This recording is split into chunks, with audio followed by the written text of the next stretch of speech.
గురుగారు ఇప్పుడు సూక్ష్మ లోపాలున్న దేవుడి పటాలు అని చెప్పి అన్నారు. అలా లోపాలున్న పటాలు పెట్టి పూజ చేయటం కరెక్టేనా? ఫలితం ఉంటుందా? ఇప్పుడు అనీవెన్ అంటే అర్థమైంది మీకు కంఫర్ట్‌నెస్ లేదని. అవును. ఇప్పుడు చాలామంది ఏందంటే దేవుడి పటం ఉంటుంది. హ్మ్.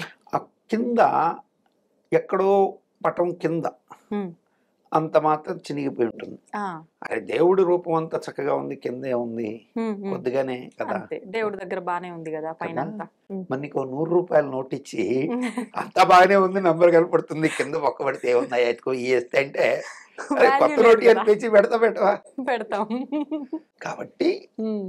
భగవంతుడి విషయంలో భక్తి ప్రధానంగా ఎంత ఉందో హ్మ్. చేసే పనిలో కూడా ఇటువంటి ఆగమ శాస్త్రంలో ఉంటాయి ఇవన్నీ. ఓకే. మూర్తి లక్షణాలు అని ఇప్పుడు దేవతా ఎందుకు చెప్పారంటే దేవతా ప్రతిష్టలో ఒక మాట వాడతారు. హ్మ్. శక్తిలో పంచ యజమాని అరిష్టం. యజమాన్యారిష్టం. యజమానికి.